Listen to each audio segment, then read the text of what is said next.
Hello, good night, good night, good night. Class and stuff. Link you up in the class. Yeah. Stuff. Yeah, cool. Good night, Ron. You can hear? Ron, can you hear? Yeah, I can hear you loud and clear. All right, good. I'll be right here. Yep, I'm here. All right, good night. How everybody doing out there? Oh, there we go. Okay, good night, everybody. Welcome to the Fatherhood Think Tank. We are live and direct. Let me tell you something. This work is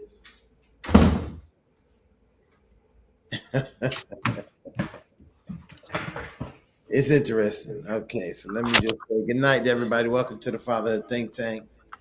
With this 30 to 90 minutes of fatherhoods, having intellectual conversations about fathers, for fathers, by fathers. Try to always keep that in the forefront of everything that we do. Make sure people know that we are we are here. We are here for a very interesting show tonight. Let me just quickly let the fathers of the night introduce themselves, and then we're gonna get started because we got a little back drop, a little back time is starting, but we'll make up for it towards the end of the flight. Come on in, guys.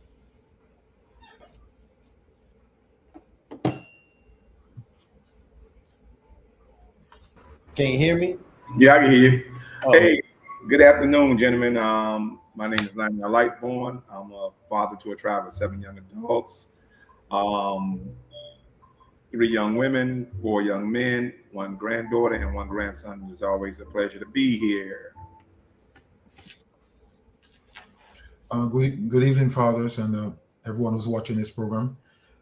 I'm a father of 2 young adults. I'm going through the journey of dealing with 2 young ladies and the challenges, and it's always a pleasure to share knowledge on this program to assist other fathers and other folks who want to grow. So tonight, gentlemen, I want to welcome you guys.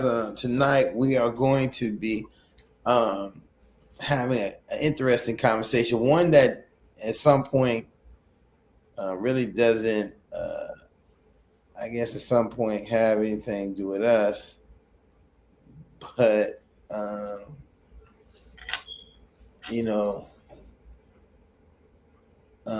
in many instances, can have something to do with us. So the nice topic is Rohan. You picked a nice topic, didn't you? Yes. I brought it to. You brought that to our attention. Yes. Tonight's topic is consequences / benefits of not having children, and that's a very interesting conversation for us to have. Being that we are the Fatherhood Think Tank, but I think it's one that is worth having and one to really consider because on one of the, and I'll just throw this out, on one of the not on the memes, but on one of the advertisements I sent out, there was I was looking for a father versus fatherless versus father. And the audio that came up was Kevin Samuels talking to a lady saying men don't want to do something, blah, blah, blah. They shouldn't be going around impregnating all these women.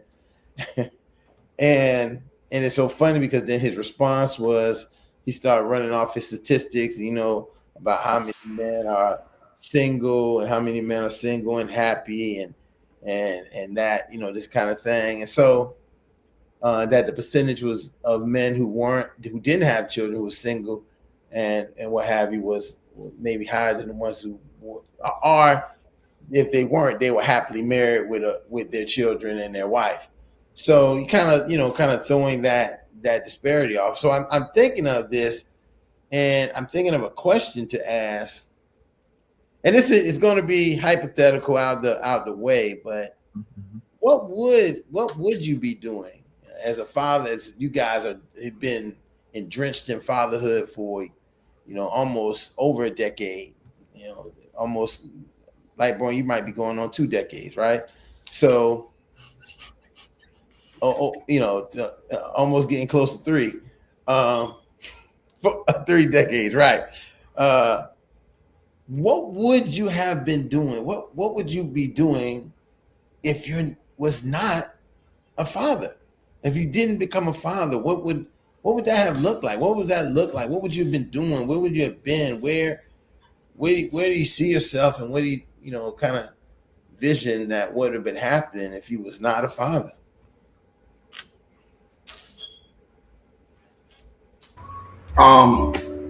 Well, I think everything happens for a reason, and so because of that, I think every human being, and this goes for women, children, or whatever the case may be, we have a innate selfishness, right? that we're just born with, or just a natural selfishness that we're born with.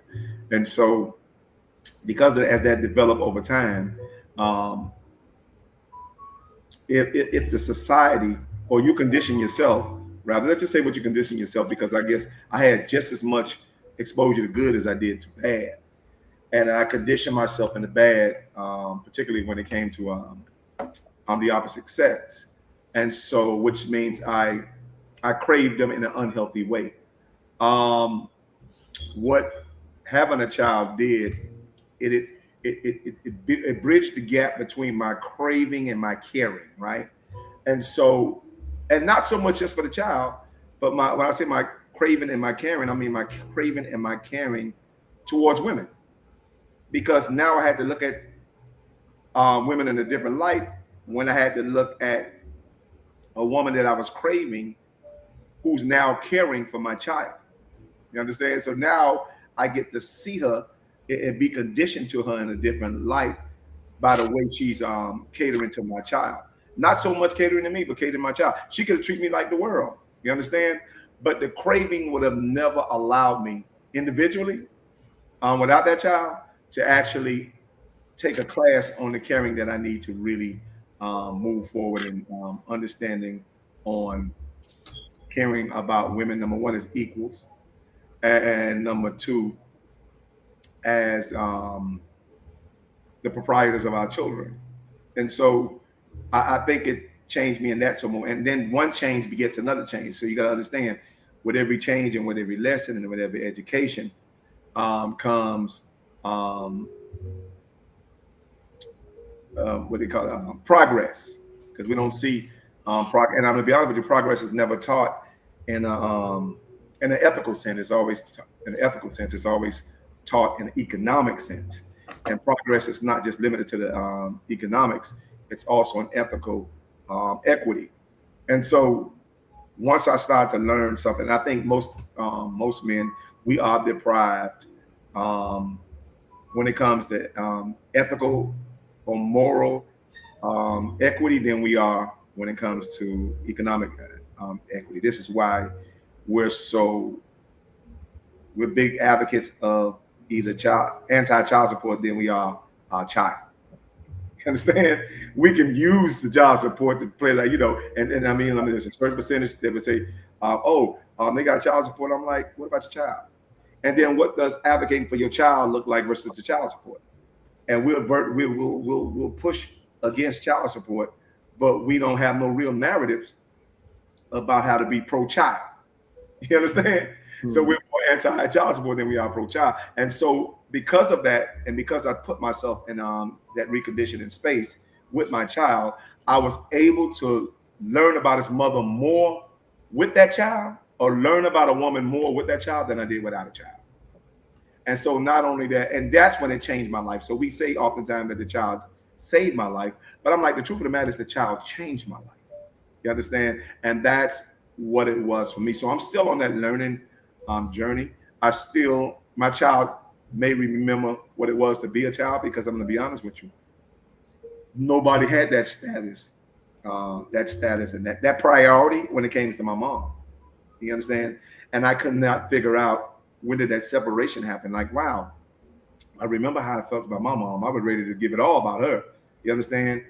But don't feel the same. And then I'm trying to figure out the separation between willing to die for my mom, you understand, and the way I loved her, versus why am I so careless and carefree when it comes to the mother of my child. So I couldn't make the try to figure out what a separation have, when I should have learned how to value the mother of my child even more, right? Because I value my own mother. And so I had to practice in valuing my mom. Notice that. It's amazing how you condition to value your mom, but you're not conditioned to value the mother of your child. So I couldn't figure out that disconnect. And I think having that child helped me to connect that disconnect. And that was pretty much my experience when it became, and still my experience when it comes to fatherhood. There was so many levels to that and layers to it that I'll talk about once we finish and expand this conversation. If I'm correct me if I'm wrong, Ron mentioned, what would be doing if we didn't have children? And I always go history, present, and future. And if I go back in history, I'm also I'm from a divorce parents, and they were a young couple, and they had their challenges. And I've always wanted to do better than my parents with my children.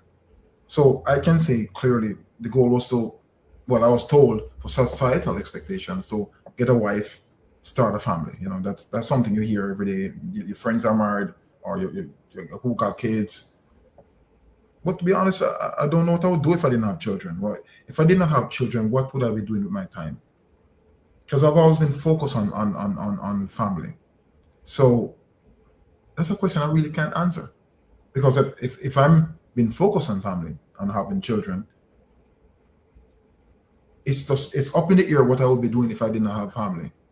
However, having family did align me, did put me in some uncomfortable places, work 2 jobs, trying to make sure that the kids had something to eat and try to be there for them.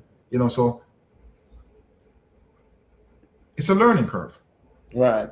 You're learning as you go. You align yourself with folks who can assist you, who can help you raise your children into young adults, which is another part of the journey. And that's the way I look at that. I mean, any regrets? No, not really. Could it have been better? Yes. Could it have been worse? Yes. So you do the best you can and keep moving. That's the way I look at that when it comes to raising children. I think I see that brother Ed is here. I'm waiting to let him get ready, get himself together to get in. So I asked this question in the meantime.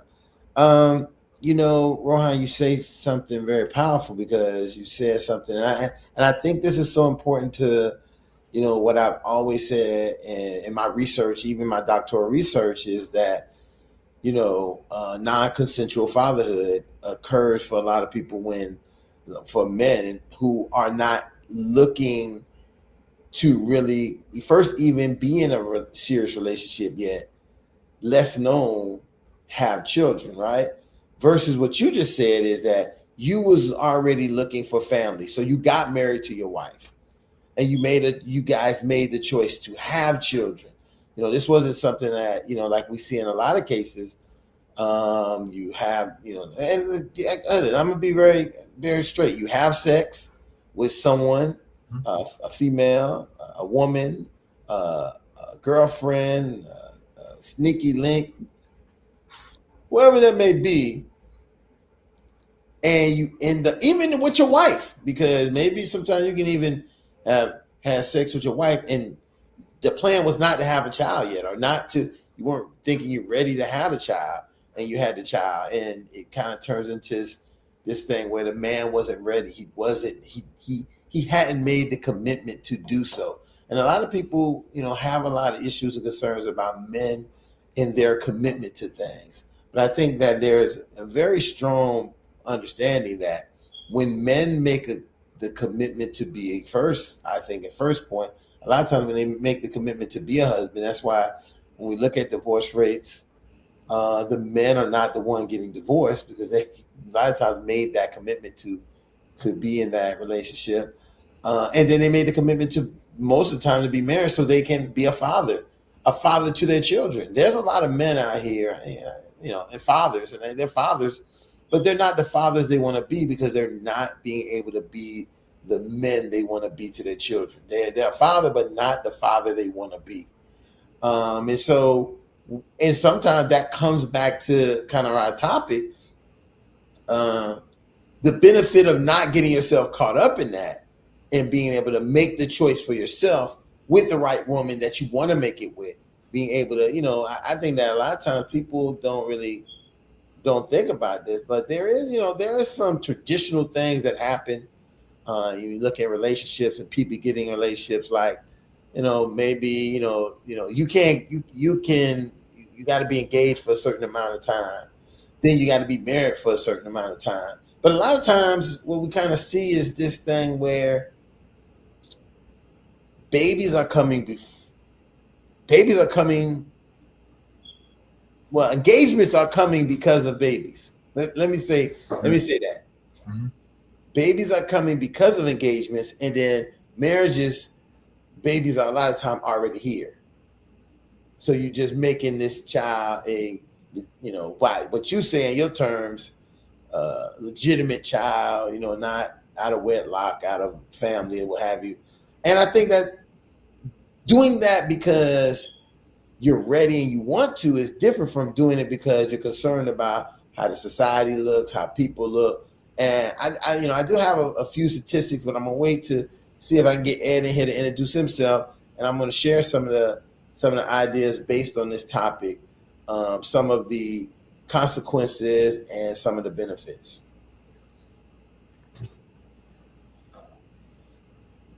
Maybe Ed's just.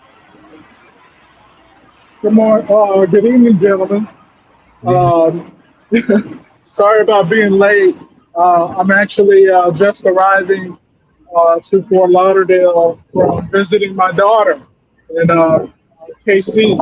So I'm probably going to have limited access, but yeah, this is Ed Tenney,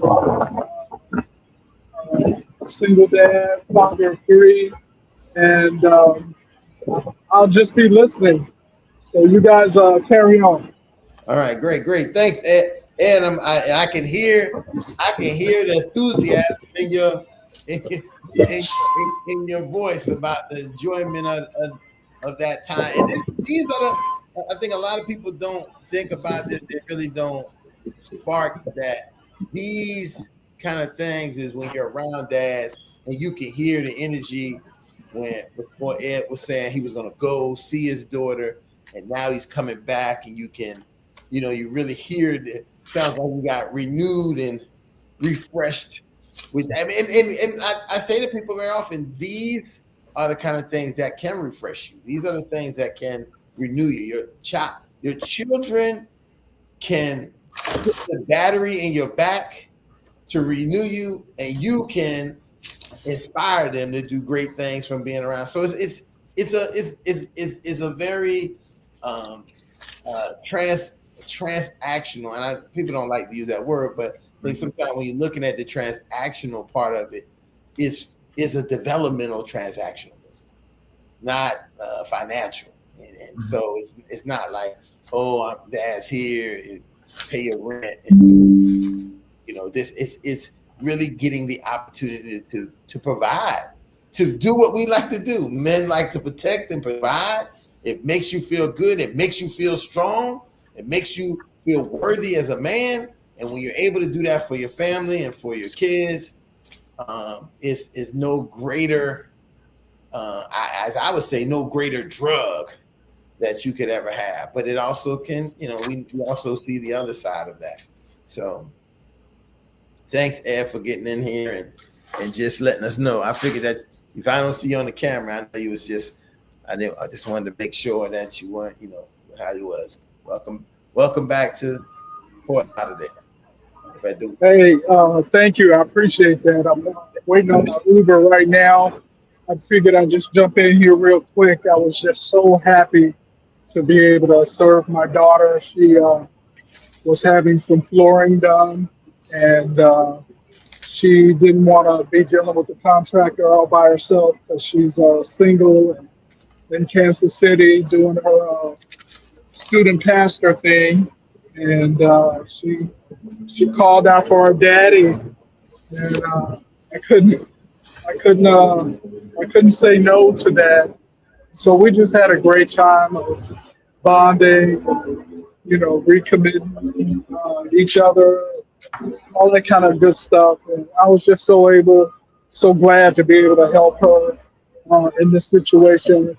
And since you guys are talking about the consequences of having children and not having children, just to be able to be there for her, man, it was just an awesome thing, man. I wouldn't trade it for the world. And I think that testimony that Ed just gave us is cash. When you talk about cash in the bank, like the money in the bank of what we're talking about, how important and understanding fatherhood is, not just to be able to give it, to your children, but also to be the one to receive it. Because a lot of times when we talk about this fatherhood and we talk about it, people are always looking at it. What the father doing? Where he at? Blah, blah, blah, blah. And then I think sometimes they're forgetting that. And I sometimes have to share with them is, you ever see how moms and kids react with each other? Like the moms need their kids, right? They need them, and they have a certain kind of relationship. That is not just for moms and dads. That's parents in general. So that's why I like to use the word parents most of the time, because a parent could be anybody, the mom or the dad, but that parent-child relationship is one that is quintessential to the development of both the child and the parent. And only issue that people sometimes don't recognize is that fathers are parents one way and mothers are parents another way. That's about it. That's the only difference in that, and I think that and sometimes people think that the parent should parent the same. A parent should parent the same. Well, parents don't parent the same. They parent different. The key is that they are parenting, and so that's a big part of that. And I think that here's a consequence of not having children. You don't get an opportunity to ever do any of that. There's a whole bunch of people doing it, but they're doing it with a dog called Toto or TT, a Sparklight, the little dog they got in the house, and my dog has some cum, baby. Let me feed you. That's not the same thing. And sometimes people start equating that, only children I got is these dogs, or these cats, or this gerbil and hamster. It's not the same thing, because when you get to a certain age, when you want to have a conversation with another male or another female, or have a conversation as a male with a female, or as a female with a male, and that person has the same genotype as you, who can think the same way you think, it's an awesome conversation. I can speak truth to facts about it. I've been able to have that I'm blessed in my life to have had that with both of my parents, to have a moment to be. Now, that doesn't mean we always agreed on everything and we seen things the same way, but having that conversation where you know that at some point of a conversation you're having, you guys have something very rooted in the same seed,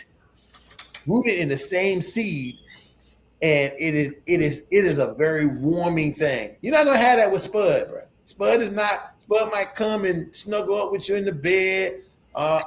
Susie K might come and rub the fur on the back of your neck while you're sitting on the couch, but you're not gonna have that seeded development that you need to have, that you can have between parent and child, and vice versa. So I just put that in place. So that's a big consequence, man, to lose that interconnectivity. And there's some people say they don't need it. They're good with.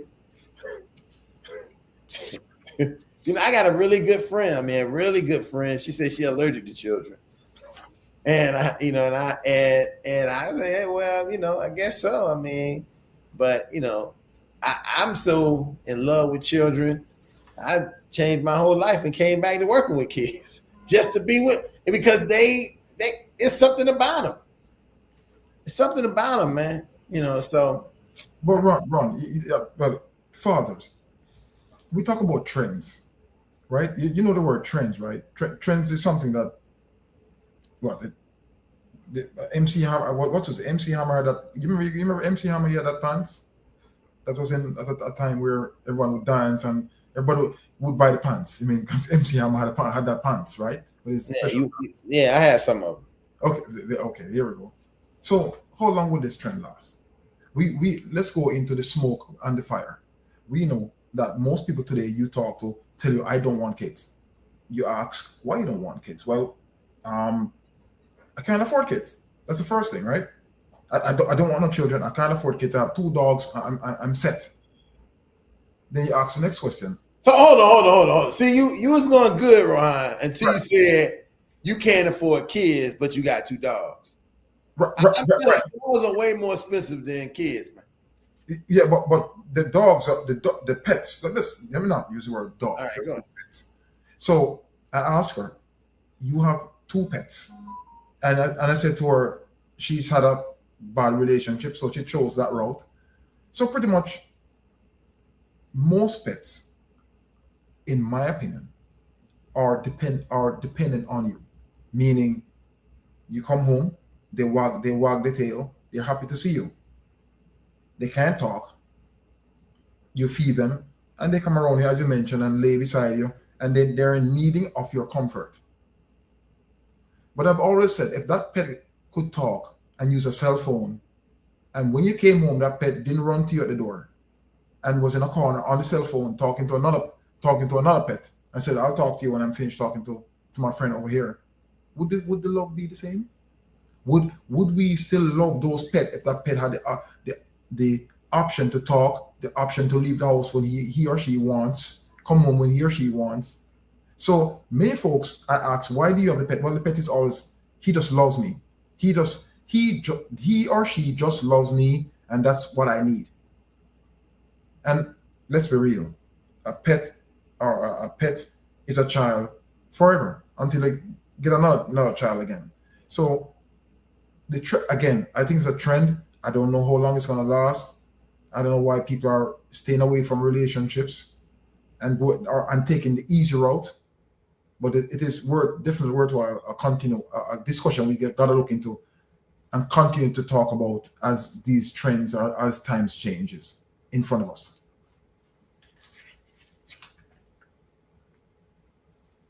And you're saying a trend as in what? I mean, is a trend not to have kids? You think? I think not if we know social media plays a big role in today's society, and if someone starts not having kids, and I say to them, okay, Rihanna is having a lot of kids. The first answer I get, well, she can afford it. She can have a bunch of kids. So what's happening here? Is it she can afford a bunch of kids? I can afford a bunch of kids. It's. So But go ahead. let me say something about that, Rohan, because I think that's a population of people, right? There's a population of people who are out there saying that, because it's very clear to me that a whole bunch of people, and it must be the poor people who having a bunch of kids, right? They ain't stop having no kids. They ain't regulating themselves from having no kids. They look at Hispanic. Listen, listen. Look at it. I'm gonna give you a great example of this. Look at if you heard about the case in Orlando, in the Orlando area, where the young man took his dad's car. Dad got 37 years for him killing a grandma and 3 kids, and the only person survived was the granddad. Now check this out.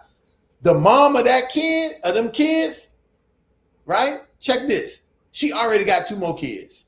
So she lost 3 kids. Right. And she already now got 2 more. She done made 2 more kids. So some population of people and don't care about how much money they got or not got making kids. They trying to have family. And I think in a big sense of it, we might want to even look at this idea of people who are looking at saying, can I have a family without money? And I think that they may not believe they can do it in the Western world, right? Because they're looking at it in the wrong context. Yo, how do you think that, our ancestors made it? You think about some of our ancestors, like I'm gonna ask like boy Ed, and I know Ed can't talk, but I know that in any instances, my grandmother had at least 7 or 8 siblings. All right. And that's just the ones from the mom, right? That's just the one from the mom. My granddad, he ended up having about about almost 10 kids, right? He had 10 kids, and all them kids had at least 1 or 2 kids at some point. The majority, a lot. So you're looking at and how did these people make it? How did they do it? Don't tell me it's more expensive now than it was then. Listen, it's always been a hard time for poor people. It ain't getting no better. But it doesn't, I think that is the intellectual people maybe saying, I'm not having kids because it's too expensive to have kids. Mm-hmm. Well, why? What is expensive about it? What is expensive and how is it expensive to have kids? What is it that you going to want to have that you can't have if you have kids? You might not can get no Gucci tennis shoes and a Louis Vuitton purse, and you might not can ride in a Tesla. Those things, yeah, you might not be able to do those things because you got kids that you got to build another development. Are you do like, hey, there's many families that had kids and they made their kids find a way to work to bring money to the family. Okay. So I'm just saying that I think that sounds like a cop out to me. So now when people saying they're not going to have kids because of money, just say you don't want to. I respect the people who say they don't want to bring kids into this earth, into the world the way it is. But I'm saying that my issue with that is if y'all good people, what product do you think you're gonna bring? Your seed, the person that you create. Maybe the person to change the world. And that's the problem I think we have with people today. They don't believe in themselves enough to believe they can create somebody who will make a change in the world. What if Martin Luther King parents thought like that? What if Malcolm X parents thought? Listen, you just start thinking, you just pull people out of the woodworks and you're looking at their parents. What did your parents, if Jesse Jackson parents thought, we ain't gonna have no kids because it's too dangerous. Somebody gonna come and lynch him or kill him or that. They didn't do that. They had these kids and poured what they had into them. Not money. They poured what they knowledge and what they had into the kids. And that's what's important. Okay, Ron, I think what we're not respecting, and this is what we have to, because I think sometimes we infringe on other people's right to choose, right? And I'm not talking about that in the abortion sense. I'm talking about that in the objective sense, where whatever your objective may be in life, we have to value a person's right to be afraid. You understand? And so if a person, because let's think about how many abortions did happen because people was afraid or wasn't ready. And so and then we can't sit there and say, okay, I can't really criticize them. You understand? If I had an option, right? When I was coming up, we had a lot of abortion options. So if push came to shove, we could have that abortion and wouldn't have to really face that objective of who that kid may or may not be. You understand? So, and then we wasn't really conditioned or plugged into anything, any type of really strong value, right? To really foster the questions that you're asking right now. The questions that you're asking right now takes a lot of conditioning and discipleship and I mean almost miracles. You understand? To really answer that question you asked about what if the parents. I'm like, you're right, because look, those are two totally different kinds of parents. Those are parents who was ready to make the sacrifice versus parents who feel like being a parent may sacrifice their child. You understand? So you got to understand these parents are ready to make a sacrifice, but I feel like becoming a parent may sacrifice that child. So it is a big dynamic. It's a big difference. There's a big conditioning, right? And so the times will condition us in certain the adversity. And I love to say this because this is true. I think our parents lived in a stronger adversity university where we're going to adversity junior college, right? Again, they went to adversity university. We went to adversity junior college. And so when you look at the level of adversity, they had the opportunity, not even so much to be intentional, but it's their instinct that made them intentional. It's not like fight or flight, right? And their fight or flight circumstances that made their instinct more intentional. With us, we have a lot of privileges, and because they have those privileges, we function in that capacity to be privileged. And so when it comes to everything you guys just spoke about, I'm like, because we're privileged. There was no real sacrifice in our generations because we were recipients of the sacrifice made, not the proprietors of it. And so now that our children is even more privileged to those sacrifices, I think this is the outcome that we're facing right now. So yes, they're intelligent, they're educated, they're beautiful, they're wonderful, they're all that other good stuff, but they're not disciplined enough.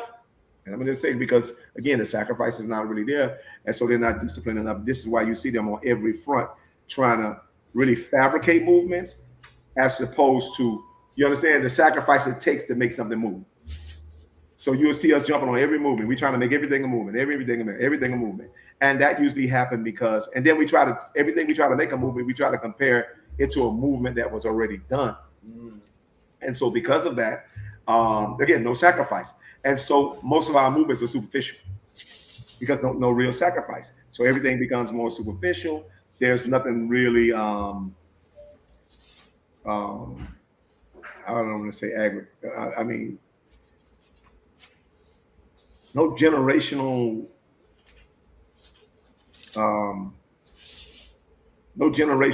threat per se. Our threats are more superficial in nature because we have the laws in place that our parents and our foreparents really fought for to put in place to really hold us up, right? Now, do we have to still fight to solidify those laws?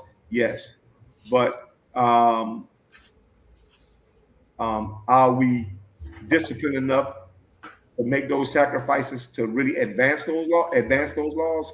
That's another story. And so you guys got to excuse me for veering off a little bit because my train of thought I just deviated somewhere. But as far as what you guys are saying when it comes to we chosen everything else to be parents to, or we're chosen other things to commit ourselves to. And this is not just, and let's just see it like this. This is, I think, where the clarity come in for me. The same thing we're doing with the same thing with substituting animals for children and calling them, what they call parenthetic children or something like that. Substitute children, that's the word I'm looking for. So when we can substitute animals for children and then refer to them like children and different things like that, well, it never stopped there because we do it in everything else. And so it just actually reached that level of children. But we were substituting husbands and wives for boyfriend and girlfriend. We were substituting being committed for being promiscuous. We were substituting procreation for recreation. You understand? So all of a sudden now everybody got a right to use procreation as recreation. And so I think the accountability falls on all of us. And until I think we ought to look for our accountability first in what's going on, and then try to use our narrative and how we may have contributed to what's going on to get them, you understand, to go on. If that make any sense. Mm-hmm. All right. Yeah, definitely does. And so with that being said, I just want to throw some of these statistics, not statistics, but some of the actual some things about when you're looking at the decision to not have children carries of various benefits, such as greater finance, freedom. You have more time for personal pursuits, as well as potential consequences. Look at kind of at the lack of family care in old age for some, or the overall impact of well-being in highly individuals. And so kind of looking at financial freedom, career advancement, personal time and freedom. When you don't have children, this idea that you have a stronger relationship. When you don't have to be rearing for children, you can spend all your energy with your partner. Listen, for women, they say you can have improved health. Your health could be improved Some studies say that women without children may have a longer lifespan and experience fewer health issues associated with pregnancy, so, such as gastro, diabetes, hypertension, kind of thing. This idea that you'll have low stress levels. You don't have kids, you have lower stress levels. Environmental impacts. Choosing not to have children is one of the most effective personal actions to reduce one's carbon footprint and stain on nature resources. I don't know about that, because I mean, listen, if you think that you not having children helping the environment, I don't listen. It's not, because guess what? There's somebody having 3 kids that's gonna take up for the kid that you could have had. Okay, Ron. Okay, here we are. We're talking about folks having children, reason why not having children, etc., etc. But let's go deeper. I drive a stick shift car. You press the clutch and change the gear, right? We know that less people are driving stick shift. It's just not happening. It's just a few set of people who are going to stick shift car and drive it. In fact, some people don't even know how to drive a stick shift car. Well, let's go deeper than that. We know that people are having sex at a higher rate. Still having sex, even in a time where everybody's busy. But we also know that people are popping the pill. Those pills weren't available years ago. So people are having sex, where you mentioned earlier in the program that they got married, they got engaged because the baby's on the way. What are we going to do? Well, those options are not on the table anymore. I can go take a morning after pill, and this problem or this issue is gone.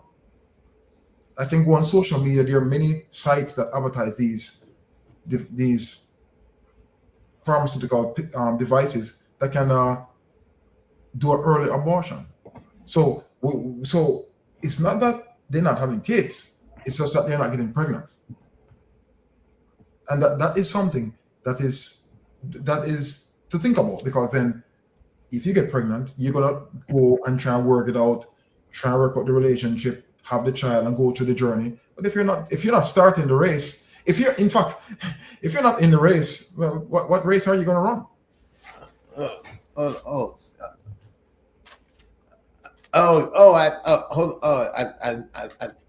We got a stat.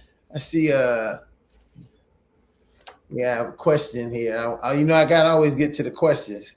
It says, where are these stats coming from? It's not stats. These are just. I won't say they're stats. I'm gonna tell you where it come from. To be honest, the truth. Because then I tell the truth. These stats are coming from AI, based on putting I put the topic in Google in the AI section to see what they would give me back as the result. So, I'm not saying percentages or anything. They're just presenting some of these things. The things we're talking about from our mouths are more of our opinions and feelings and expression as fathers. But as I answer that question, I'm going to go to what the potential consequences and challenges are that they offered here in the Google that came from the National Institute of blase. So they correlated this information. Lack of support in old age is one thing. Social isolation. So somebody said that social isolation, in the point that child-free adults may find it harder to maintain relationship with friends who have children due to the differing lifestyles.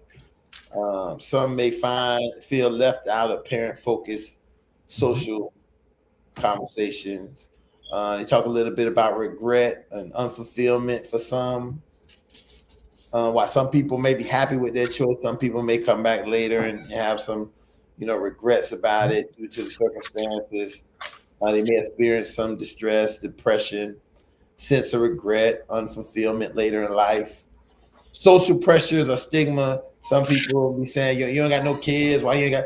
Listen, I know. Listen, let's talk about that old famous thing that people say, like, man, he 40 years old. He ain't had no kids. Mm-hmm. They say you must don't be swinging for that team or something. They got to think he 40 years old, ain't got no kids. I almost was in that category. 40 years old with no kids, So I can understand what people saying, but sometimes you can have a focus. Sometimes your focus don't come through until you want it to come through. And then the last thing they said is not having no legacy. Small numbers of child-free men in one study expressed the regret over not having a legacy. And I actually pulled this up because I thought that was something that we talk a lot about here at the Fatherhood Think Tank. Thank you again, Johnson, for your question. Hope that answered it.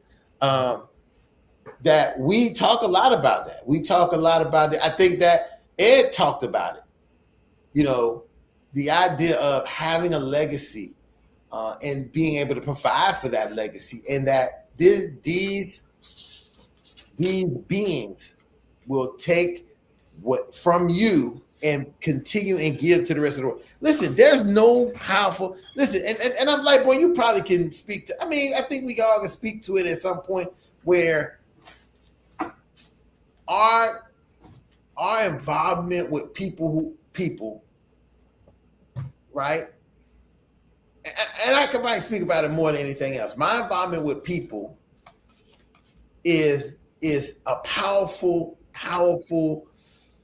empowerment for my dad, right? I believe it also could be for my mom. I'm not, sometimes I don't know. I think it was. I think in the past it was. I believe it was. But for my dad, it is an empowerment tool of when the world that is so small that we live in, that I have affected somebody, and that he knows that person, and how that extends his legacy to, like, hey man, let me tell you something about your son, or the vice versa of someone saying to me, and I know them, and they say, man, your dad saved my life when I was this and that. These kind of things are very powerful, I think, for you as an individual, to help you stay rooted into your purpose of continuing a legacy and developing what a legacy is going to look like from you to your children is important. And I know you guys can speak. I know you can speak to the legacy component. Well, I think, Ron, and I think sometimes, and again, this is just conditioning. Again, this is what we are. I'm talking about society. We really condition ourselves superficially, but not practically, right? And what I mean by that is you're talking from a reward standpoint, right? Everything you just said is reward based, right? And so, but just about 5 minutes ago, you was talking about from regret based. So how do you get from regret based to reward based? You understand? So what's missing is right in the middle, the resource base. And I think this is a fact. I'm a very, very, very close to being factual, and I'm going to say most successful people don't feel successful. And that doesn't, an average successful person will tell you they don't feel successful. And so, and being successful don't feel successful. You understand? Because to truly be, you got to understand success is truly a service and not a status. I remember I told you we're superficial by nature. I think today more social media exacerbate our superficiality. Before social media, I think we had a little bit more balance between being superficial and practical. And so with the age of social media, we tend to be a little bit more superficial than we are practical. And so because we think that success now is a status, and success is being promoted and conditioned, if not reconditioned in our society as a status and not a service. And then this is why you got people saying the outlandish thing that they're saying. They're talking more towards the status of a thing than the service of it. We know that being anything is a service. Being a husband is a service. Being a father is a service. Being a mother is a service. Being anything and anything worth its grain or salt in society is a service. But the minute you try to project it as a or guess what? Or invest in it as a status. You don't get to give those kids back no more than you get to give that $5,000 dog back when you get sick and tired of taking care of it. I've seen a lot. Yeah. No, I'm serious, and that's the most heartfelt thing, because I'm like, that's still a life, and so you should not. And we was raised to not purchase anything that we're not going to be accountable for, and I mean that any person, place, thing, or idea that we're not going to be accountable for, and a lot of that is gone by the wayside because we don't really have the orientation. You know how everything you do have an orientation. I don't keep you a part of a club, you start a job, whatever you do. And I don't think parents have that orientation, or we have that orientation as a relationship, because I don't even just drop it at parents. Even as couples, we don't have that orientation when it comes to each other. So how in the hell are our kids gonna ever get to where they need to be if we're not, we're scared to have the orientation with each other. So I know we ain't having the orientation with our children. And most of the times we have orientation with our children is out of the things we need them to fear in life, and not the things that actually will favor them in life. And so I think it's a lot of reconditioning that has to go on within our society. And we're going to have to be ready and willing to do work, and understand that, listen, man, success is not a status, it's a service. And until you realize that, then you can go on and post as many pictures you are, just not going to make your life better than what it is. Interesting. Yep. Mhm. But as we continue the journey of Dr. Ron. okay. Yeah. Oh, I'm sorry. Yeah, I was just going to chime in. You know, there are stats for individuals who, um, like my auntie. I think about my auntie who she was married. Her husband passed away, but she never, remarried and never had children. And I don't think it was a choice for her not to have children, but it was just a circumstance that she was put in. And as far as legacy, man, there is no legacy because she has no children. If anything, the legacy is only my memory of her. So I think that needs to be factored in as well. That there are circumstantial situations where individuals just don't have an opportunity to create a legacy because they've never partnered with anybody to do so. Hey, Ron, 10E. Welcome back, baby. You know we love you. And I miss seeing your face too. But but I think I was thinking about what you just said. And in the spirit, you're gonna love this, Ron. Ron, you're gonna love this. And in the spirit of Women's History Month, happy Women's History Month to all the women out there. But in the spirit of Women's History Month, there are so many legacies left behind that women have left behind that who didn't have children.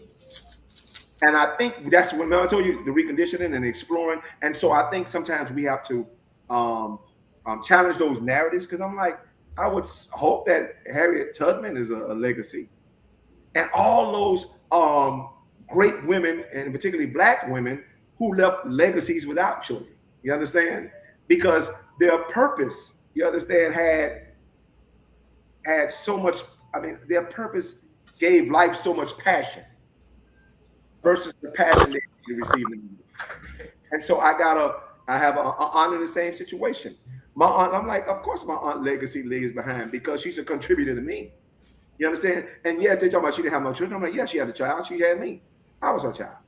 And so, and she treated me as such. And I can touch 100 people at any given moment that will actually testify to the legacy that she is.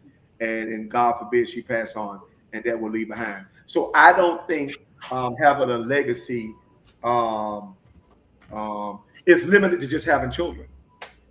I think having a legacy is how many births or how many people you assisted and allow them to give birth to their purposes and dreams and things in life. And so we have to not limit legacy to just biological birth, but the I guess the more logical birth that makes sense is what gives life to people. And I think it's more legacy in helping life than it is to actually giving life. Does that make any sense? Makes a lot of sense, man. I appreciate that because, when I think about all the wisdom and input my auntie gave me as I was growing up, I guess I never took the time to look at that in and of itself as a legacy. So appreciate that word. Listen. I listen again. I can't do anything but agree with you.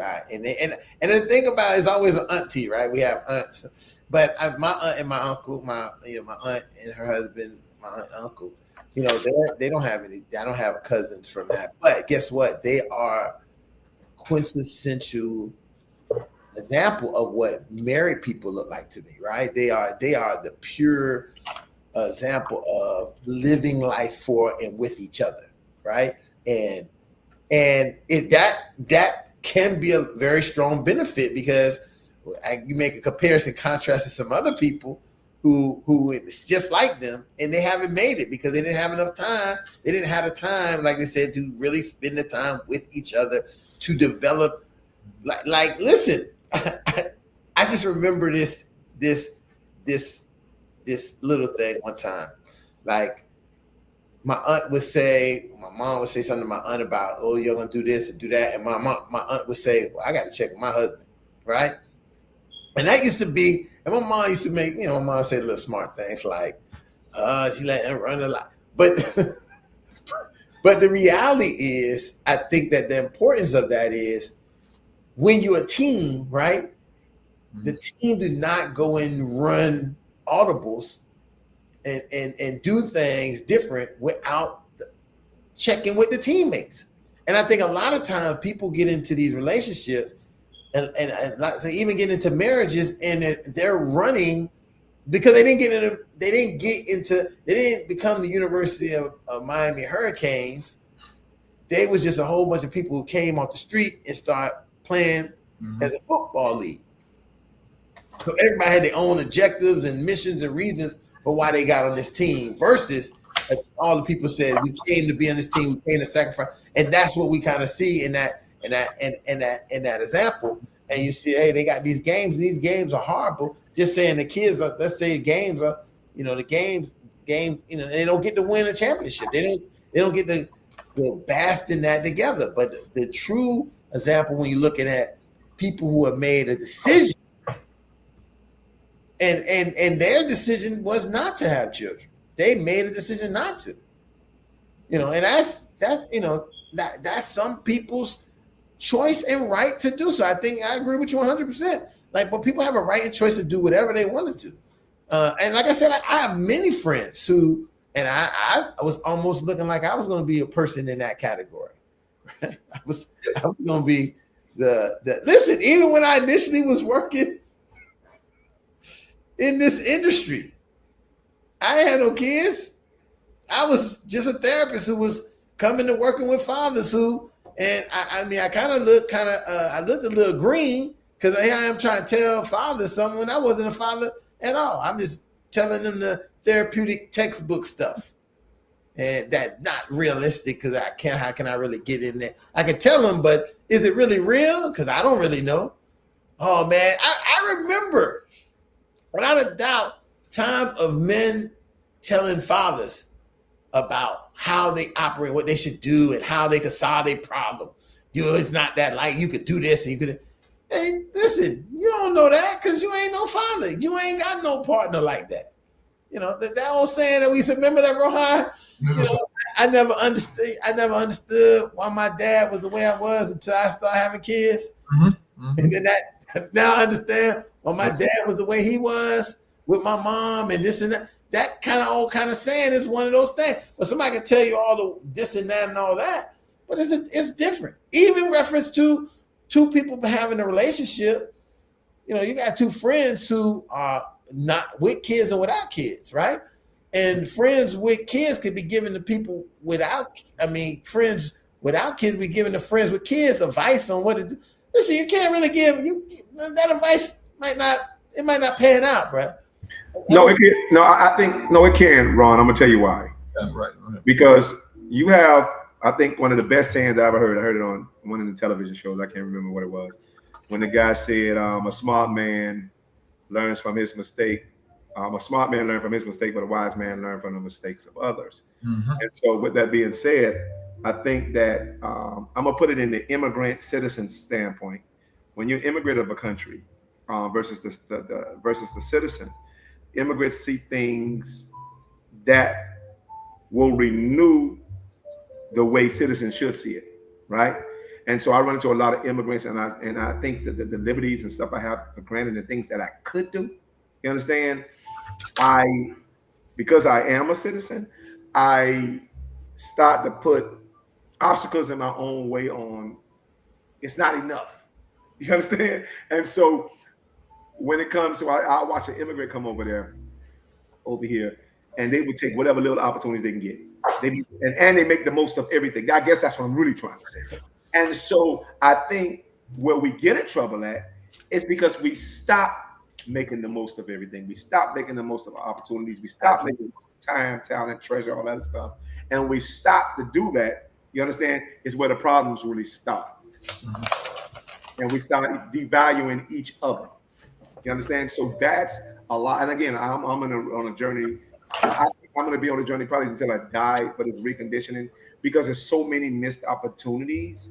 I had to really value humanity in the way it deserves to be valued. And I think I can, and that's my contribution to the problems that I'm charged, I have to fix, because that's my contributions to breaking it, right? So I can't speak from nobody else's contributions to the wrong that's in the world. I only can talk to my own. And so that's just one of the things I love. Even when I come on here, this is my contribution to giving back, because like the Bible says, in all things get understanding. These conversation helps me to get understanding in just about every aspect of life that we talk about on this thing. So you would think that I'm actually giving something, but I'm actually receiving more conversations than I'm giving, and that's the benefits of the Fatherhood Think Tank for me. So as we go along this journey, here we are. We are fathers who are empowering other fathers and fathers to be. But we talk about benefits and consequences.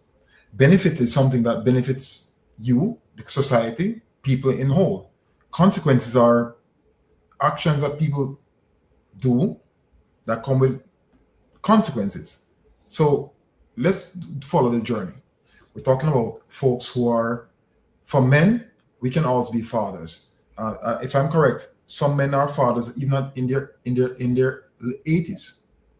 They're able to impregnate someone and get them pregnant. But for a woman, it's a different story.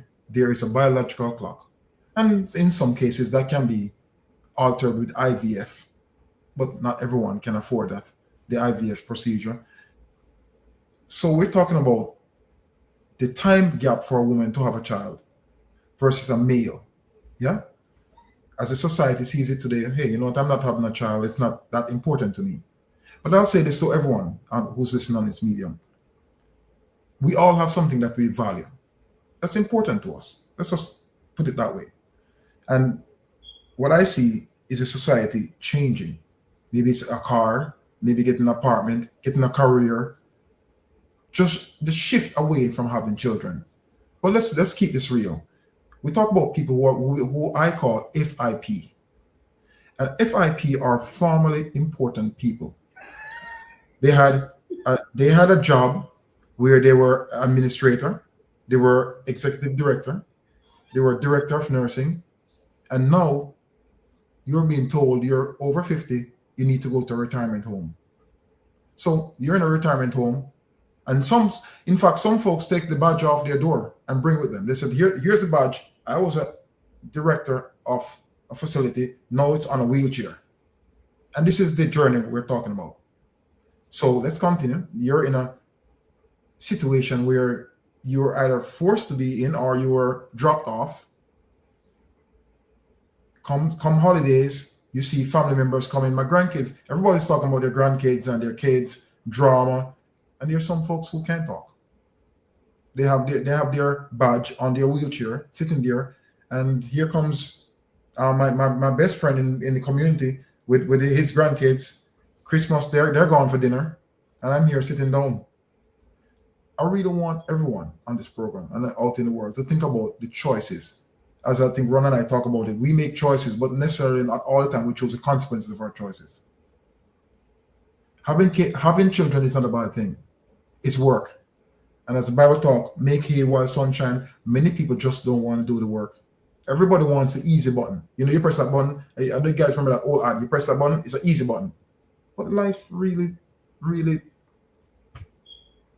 don't come with an easy button. Most of the stuff we have to do as men, women, we have to put in the work. And making choices that are easy come with those consequences. And let's do the numbers. Simple. Okay, you don't have kids. So you have a house, correct? You have a house. I bought a house. I bought a luxury car. I got 2 pets. So I'm fine. I'm good. The pets love me. The society see me in a nice car. I have a house. So I'm good, right? Let's continue. The car will get old. It will reach a junkyard at some point. It was just new at the time you bought it, and like most things, it goes to the junkyard.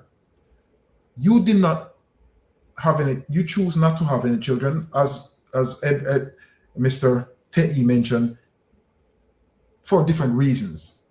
But let's continue. You work hard all your life. You know what happened to that house? You didn't have a sibling. Something happened and you happen to expire. Who gets that house? The state gets that house. It goes to the state. All the years you work hard, maybe 2 jobs, you were FIP, it goes to the state. The state gets your house that you work hard for. Just that simple. Even the car. You want to laugh? Even your bank account. How about that? Your bank account, your car goes to the state because you chose not to have a child. So many people are making these decisions not knowing what's the end game. Where does this end when we become FIP? Because at some point, all of us are going to become FIP. Rohan, I got to disagree with you, and here's why. That's fine. I just had a blessing of a magnitude. My daughter, who just started work 5 months ago, just rebuilding her life and all that good stuff. Mm-hmm. She was saving to buy her first car. Her aunt didn't have any children. Her aunt passed away, and her aunt left that car in the will for her. That's what you call legacy, Rohan, and not Ron, but Rohan. Mm-hmm. Legacy is being intentional with your life to help somebody else's life. And again, it's not limited to what child you didn't have. It's unlimited to how many people you can help when you're here and when you're gone. And so I thought that was going to be the biggest of the blessings, because we was rejoicing, we were praising God and everything that, wow, the money you save right now that can transition into money to help you buy a better car 4 years from now. But it's still a fairly good car because, the car was she left a car that's under 40,000 miles. Right. And so it's fairly new. And so just that blessing alone was a legacy that we didn't even see coming. And then she did better than that. She went higher and better than that. And I thought we was rejoicing and thinking, man, this is a miracle. And then the miracle showed up. You understand? And so what I'm trying to tell you is, here it is, a woman with no children end up being a miracle in my child's life. I just need to be very clear about that. And because I am a recipient of that, I have to advocate harder in these conversations to push back on that narrative that the legacy, because her legacy actually changed our life. She just recently passed away. And her legacy legitimately and legally, and all of that holistically changed the lives of 3 separate households. That's a fact. Right. So legacy is not limited to children. You understand? Legacy is unlimited to the lives that you change. And I truly thank God for her life, because she was able to change our life in depth, more than she did when she was alive, and I'm grateful for her. And I'm glad you brought it up, because as a male, as a father, we know that many of us don't have what they call healthcare advocate, power of attorney, or even leaving a will, just a simple will, just to say what would like to happen in our when we leave this earth, so to speak. So that, Lightburn, thank you for bringing that up, because then it goes to show that numbers don't necessarily lie. There are cases where someone wrote a will, put in their family member or a friend to carry on, and there are some people who didn't have the opportunity, right? So the most I'll say here is that it's just that benefits versus consequences. At this point in your life, you can say, "Hey, I don't need a child. I'm fine. I'm okay. I'm okay the way I'm living now. I'm going for the career. I'm going to compete against AI. I'm going to be successful. I'm going to be on social media. I'm going to follow everyone on social media and show that I'm doing well." But as we know, the journey, like everything else, the journey will come to an end, and we have to make some really serious decisions about our lives. All of us, all men, women, and even children, because we're here for a reason. And I'm not saying we're here to reprocreate. Let me make that clear. I'm just saying that we choose our destiny, and it needs to be. We need to take it very seriously as we go forward. Right now in Broward County, we have schools are closing down. I live in Florida, and what's causing that? Low birth rates. That's No.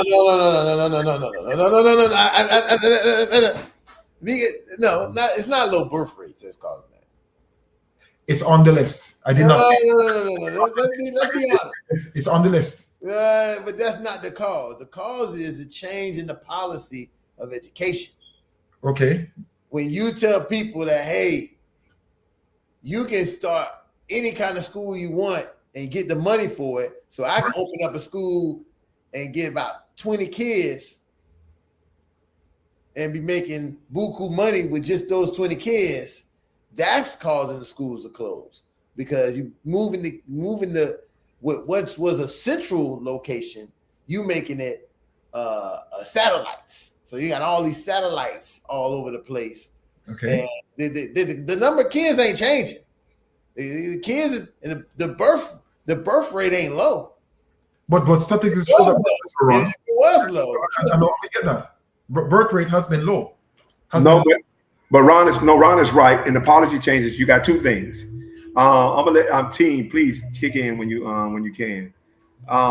Two things in policies. You got school choice, that's number one, and charter schools, that's number two. He's 100% right on that. And so once the installation of the establishment of school choice, or the expansion of school choice and school charter, that's where all your problems started. I'm gonna leave it right there. Go ahead, Tini. Oh, I have nothing to add on that one. I do agree with some of the points that Rohan was saying, and I definitely appreciate your example of your auntie. I would dare say that is unusual, though. I think that example you gave of your auntie passing on her car, I think that's a special circumstance. I think as a culture, that is something that should be applauded and highlighted, but it's not. I think we kind of dropped the ball with passing on legacies like that. Whatever inspired your auntie, I think that was just extremely special. You're not going to see that a lot. It should be normal. I agree. I know, but I think that the reason why, and let's be very clear, is because even when I showed you the statistics of what the benefits and what the consequences was, one of the things is when you don't have to be worrying about other people, you have a lot more time to worry about yourself and the stuff that you're going to take care of, right? So there's some people who can take care of, there's some dynamite people who can say, I can do everything, and I'm gonna take care of these kids. I'm gonna make sure everybody gets doctor's appointment, all these things. But there's something you're gonna miss. But when you have a lot more, I've been dealing with a lot of people who've been dealing with this a lot lately. The idea of once having a slave schedule and then not having that anymore, right? Mm-hmm. I'm using that terminology to be facetious, but when the sun rises, you already working all the way to the sunset, and leave you a little bit of time to handle anything that ain't related to that kind of work. Whereas sometimes when you don't have to do when your time is off, guess what? Your time is off, and that time is for you to work on you don't got to work on the stuff you wasn't able to get done for the family, for the kids, for this and that. You are able to work on things for yourself and for maybe your husband and your wife, and in that case, really organize things without having to worry about other people or thinking about responsible for anybody but yourself and others. And that makes it a half a dozen, 6 type of a situation. And I was saying, and kind of capturing this conversation tonight, there is not a right or wrong way in the idea of if I have children or don't.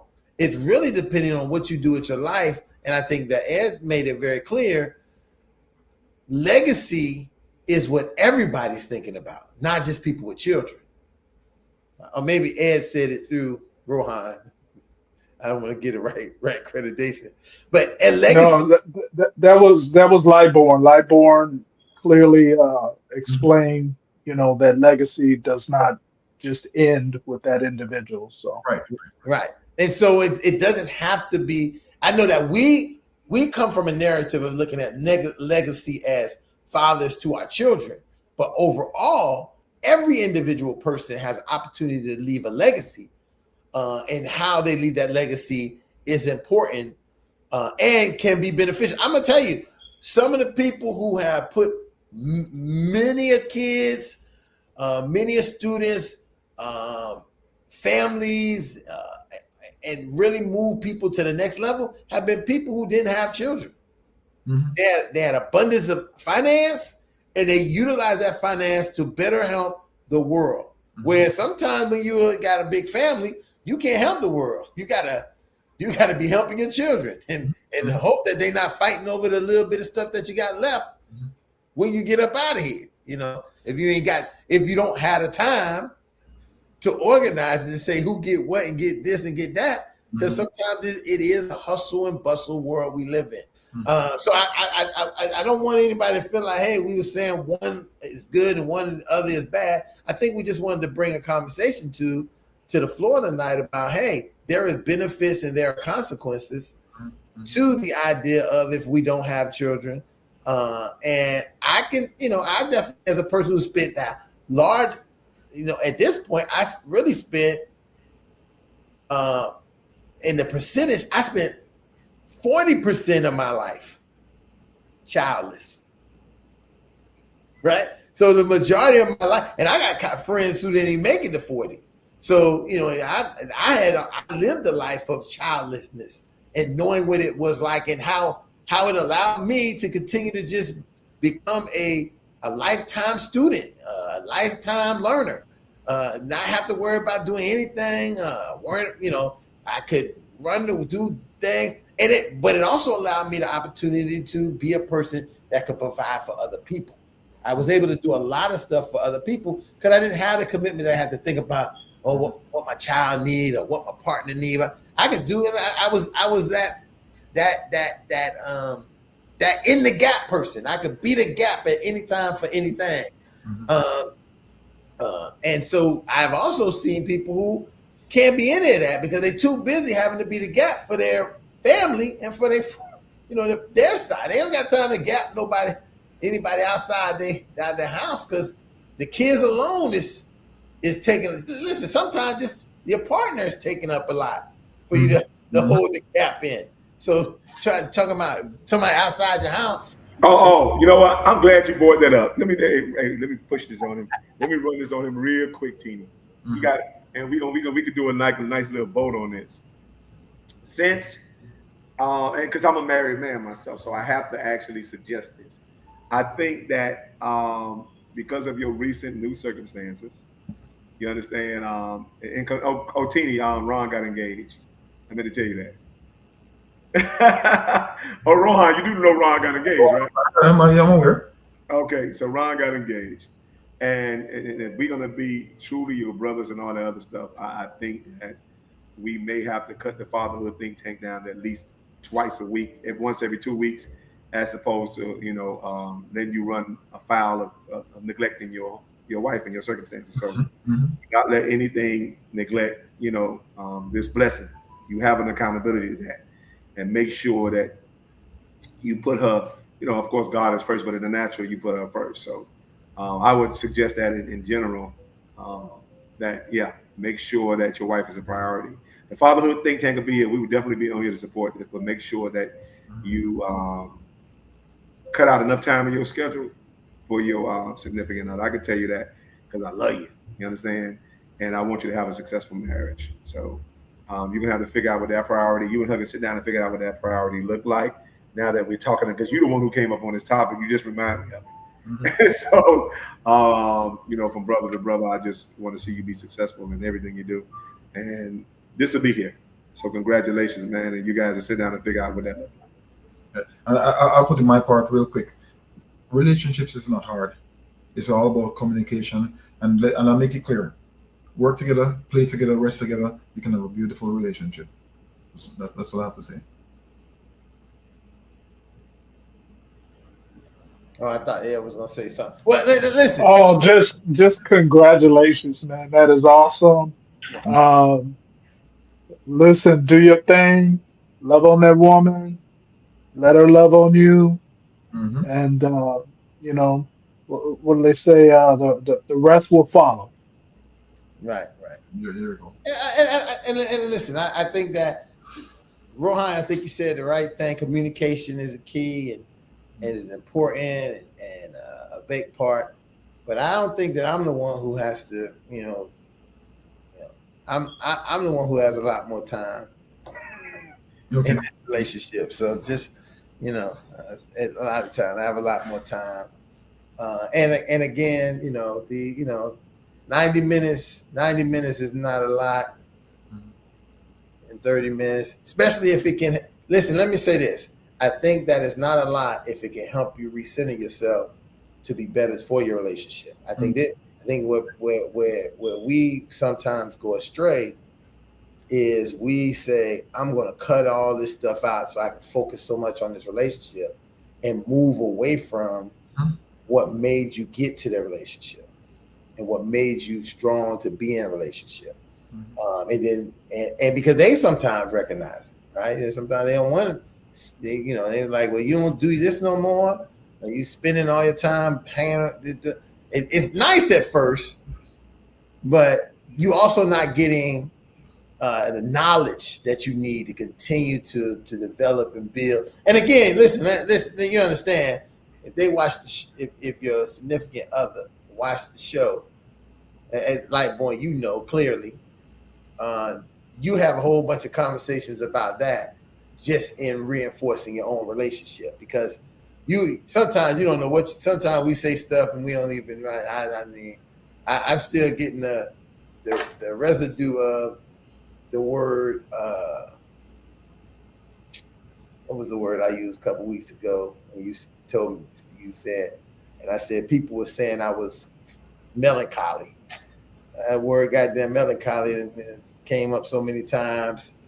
And I keep saying that people felt like I was melancholy. I didn't say I was melancholy. Right? People said I responded melancholy, but that's not that. I'm not melancholy about the situation. I think it's more that how I am, my personality about things, and I don't like that kind of attention.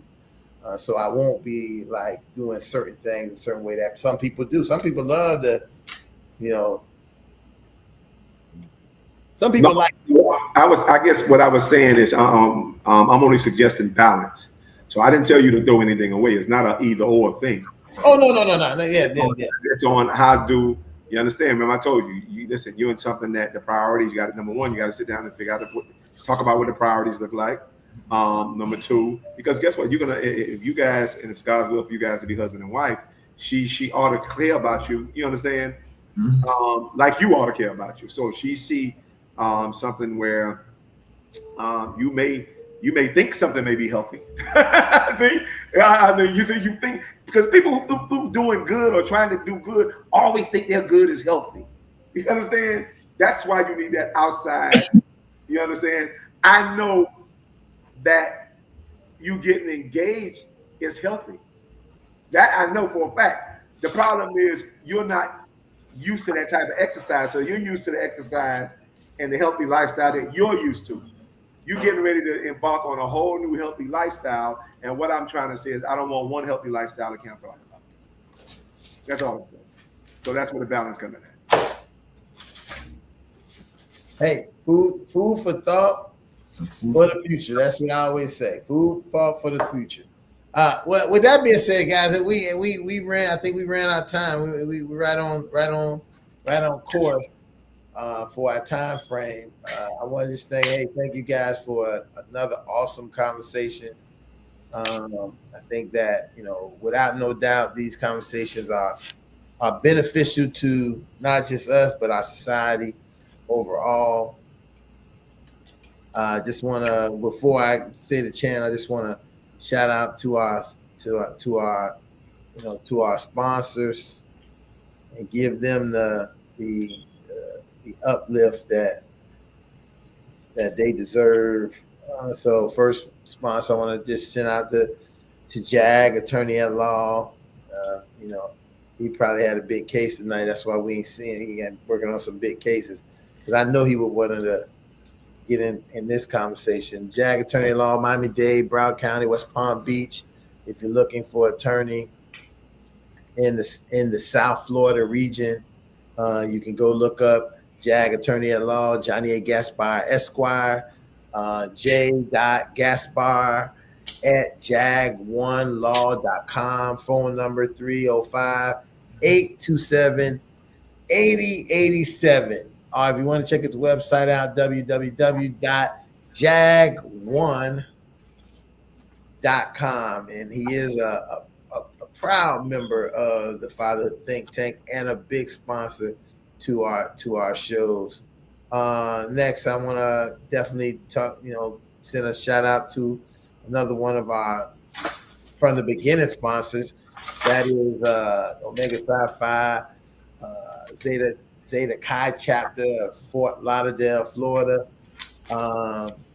They have been a sponsor from the beginning. They continue to be supportive of the show.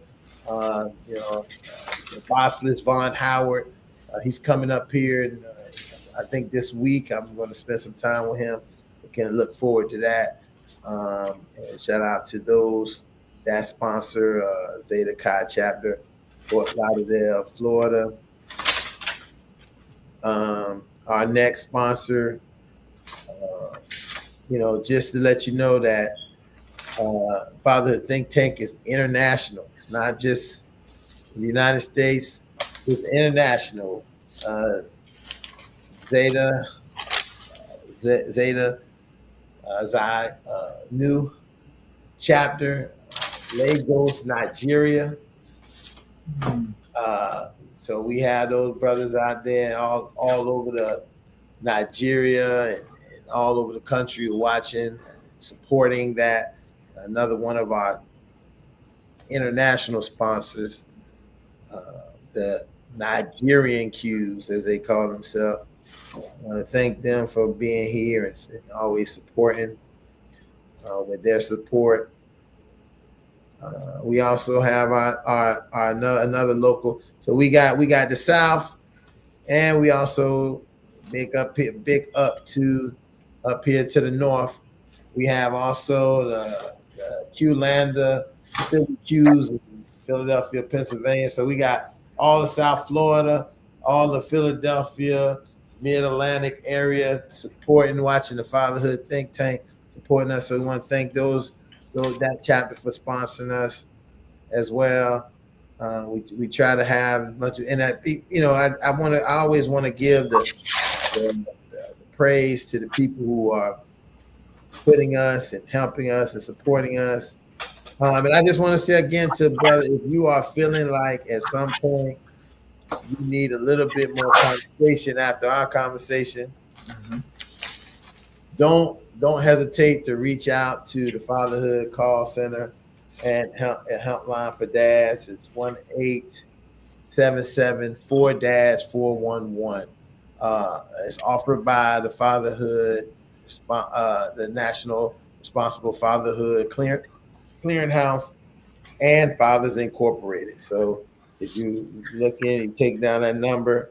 If you can always try to reach out to me. My number is 305-360-4822. And I'll try to put you in any connection, any place you're looking for our resources that you may have.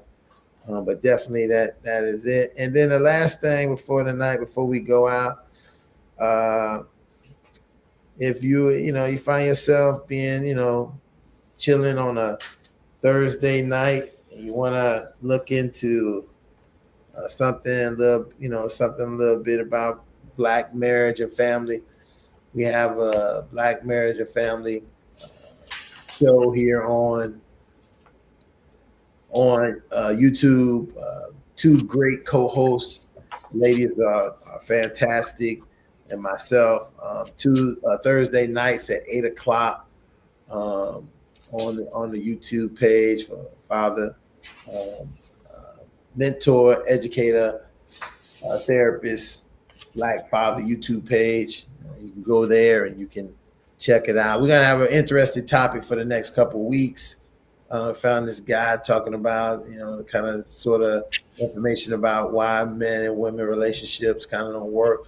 And we're going to go through the statistics that he gathered and kind of break it down from our point of view. So again, Thursday night, if you're interested, check it out. Ron, sorry to interrupt. You have a link for that?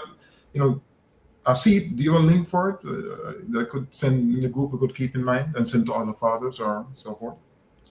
Yeah. I'll share the link. I'll put the link in. I'll put the link. Okay. I'll put the link in our chats and all those. Hey Ron. Yeah. My wife done started the chant already. She in the back talking about I am. Yeah, I'm sure she is. See that's the balance that's the kind of balance you're talking about right there. I got you. So with that, I just want to throw those things out here, let you know that's some of where we're at.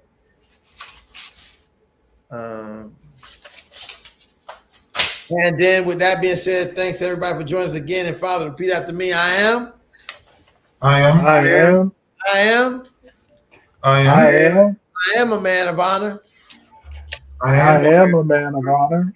I am a man of courage.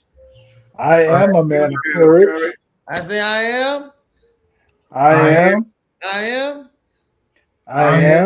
am a man of respect. I am a man of respect. Fathers, I say that I am. I am. I say that you are. You are. I say that we are. We are. Championship fathers. We always live strong, keeping our kids on our arm and our families on our backs.